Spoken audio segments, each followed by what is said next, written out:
Ibihe byiza mwebwe mukomeje kudukurikira mukomeje kuba natwe muri gahunda z'amakuru ndetse n'ibiganiro bitandukanye dukomeza kugenda tubagezaho aho muri hirya no hino mu bice bitandukanye. Reka mabwire ngo mukomeze murebe ijambo subscribe cyangwa se sabone mu rw'igifaransa mu kuboko kw'iburyo mukande kunzogera kugira ngo tukimara gutunganya amakuru yacu n'ibiganiro byacu bijye bita bibagera. Mu kwezi gushize kimwe mu bitangazamakuru byandikira imbere mu gihugu cy'u Rwanda cyitwa My 250 TV cyanditse inkuru kiha umutwe ugira uti inama ku muhungu wa Madame Ingabire Victoire Umuhoza ati amarira y'ingona gutera imbabazi n'amatiku ntibizagira mama wawe umwere. Ati Remy Amahirwa umuhungu umeza ngoni Madame Victoire Ingabire Umuhoza nk'uko babyanditse ubu uri kubarizwa mu igororero rikuru rya Kigali arakataje mu gutera imbabazi amahanga aho yishuka ko aribyo bizagira nyina umwere.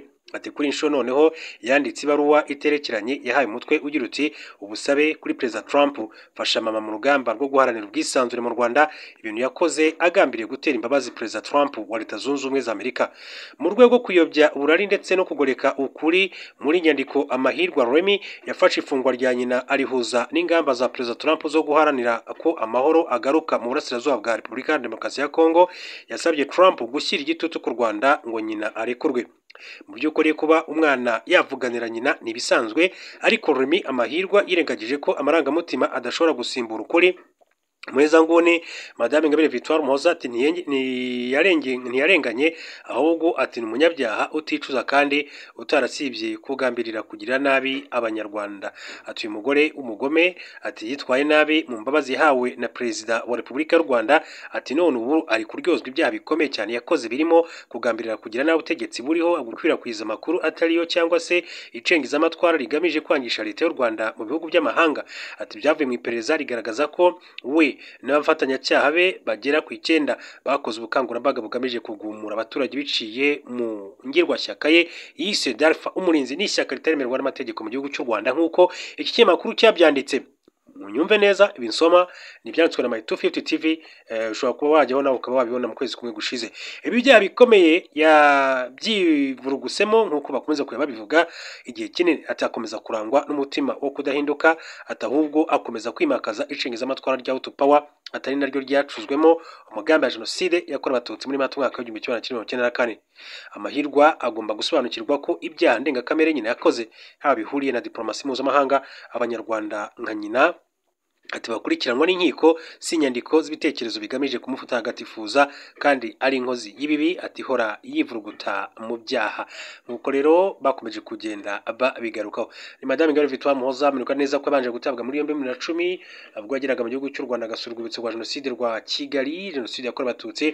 Hanyuma amaze kuhasura aza kuvuga yuko akwiye no kwereka urwibutso rw'abahutu. Ibyo rero byaje gutuma yisanga imbere y'ubutabera aza gukatirwa n'imyaka igera kuri 15 ntibeshye.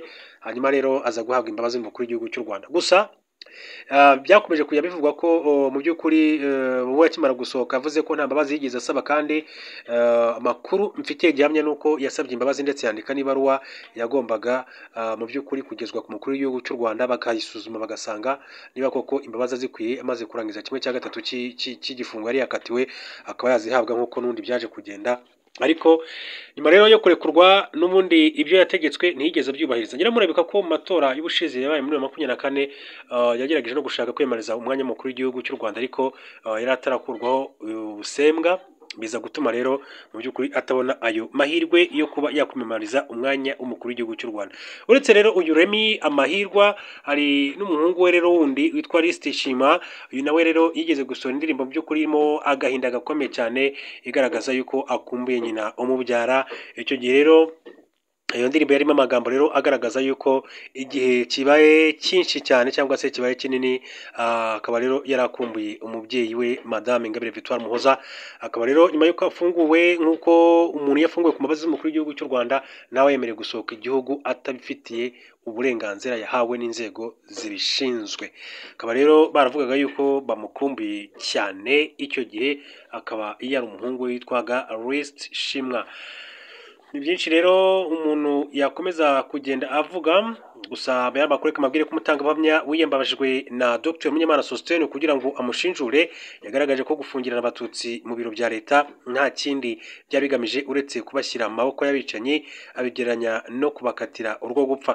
Dr Munyemana Sostene wamenyekanye muri prefecture ya Butare nk'umuganga mbere no mu gihe cya jenoside yakorewe abatutsi mu mwaka wa 1994 ari kuburana ubujurire mu rukiko rwa Rwanda rwa Paris mu Bufaransa kuva tariki ya 16 Nzeri 2025 mu Ukuboza 2023 urugereko rw'urubanza rw'remezo rw'urukiko rwari rwakatiye Dr Munyemana Sostene igifungo cy'imyaka 24 nyuma yo kumuhamya ibyaha bya jenoside ibyibasiye inyokomuntu n'ubwinjiracyaha muri ibi byaha. Igiperereza no mu rubanza rwabaye muri 2023 bamwe mu batangabuhamya babwiye urukiko ko Dr Munyemana Sostene wataziriwe izina rya Umubazi wa Tumba ariwe wari ufite urufunguzo rwa segiteri ya Tumba kandi ko yafungiragamo abatutsi kugira ngo bicwe. We yisobanuye ko yabahishagamo kugira ngo baticwa kandi ko abishwe atari we wabafunguriye. Abatangabuhamya basobanuye ko bari bafungiwe muri ibyo biro bya segiteri bya Tumba mbere yo gupfa ngo babanje kwicwa urubozo kuko bimwe amazi, imiti n'ibyo kurya bajugunywe mu byobo bitandukanye birimo icyabaga iruhande rw'ibiro bya segiteri. Kwa 29/25 urukiko rwumvise ubuhamya bw'abarimo umuhanga mu by'iyobokamana wiyambajwe na Dr Sostene Munyemana kugira ngo amushinjure. Uyu mutangabuhamya yasobanuye ko yarokoye abatutsi benshi cyane muri Butare kuko yari afite igitinyiro yakeshaga umuvandimwe we wari ufite ipeti rya Colonel. Uyu mutangabuhamya yasobanuye ko yahishe abana mu kigo cy'imfubyi cyafunguwe mbere ya jenoside. Perezida w'iburanisha mubaza niba we yarashoboraga rero gufungirana abatutsi mu biro bya leta mu rwego rwo kubatabara, asobanura ko ibyo atari kubikora kuko byari bimeze nko kubicisha. Yagize ati kubashyira mu nyubako ya leta byari kuba uburyo bwo kubakatira urwo gupfa kubera ko buri wese yari kubahumurirwa. Ku butumire yahawe n'abanyamategeko ba Dr Munyemana Sostene kugira ngo amushinjure nk'umutangabuhamya umuzi, yasobanuriye urukiko ko yamumenyeye gusa mu nkuru yasomye kuva mu mwaka wa 1994 kandi we yaratuye muri segiteri Ngoma atigeze atura Itumba mu gihe cya jenoside yakorewe abatutsi muri Mata mwaka wa 1994. Undi mutangabuhamya washinjuye Dr Sostene Munyemana afungiwe mu igororero rya Rwamagana nk'uwakoreye ujurira rero yabajijwe niba uyu muganga ari we koko wari ufite urufunguzo rw'ibiro bya segiteri Tumba, arabihakana asobanura ko Ganake François wari konseye ariwe wari urufite. Uyu mutangabuhamya yagize ati ntiyari afite urufunguzo, ntitwari kumuha ubwo bubasha. Urufunguzo rwagombaga kuba rufitwe na konseye cyangwa undi muyobozi. Perezida w'iburanisha yabajije uyu mutangabuhamya ati ese iyo Munyemana akubwira ko yari afite urufunguzo kugira ngo arinde abari bafungiye mu biro, amusubiza ati oya, iyo aba afite urufunguzo yari kuba afite uruhare muri byose byahabereye. Ibyabaye rero ku bantu, ku batutsi bari bafungiye mu biro bya segiteri hari imirambo. Ati biteganyijwe ko urubanza rwa Dr Sostene Munyemana ruzarangira tariki 24 Ukwakira 2025. Icyo yifuza ni guhanagurwaho ibyaha yamejwe agakurirwaho n'igihano yahawe cy'imyaka 24 muri gereza.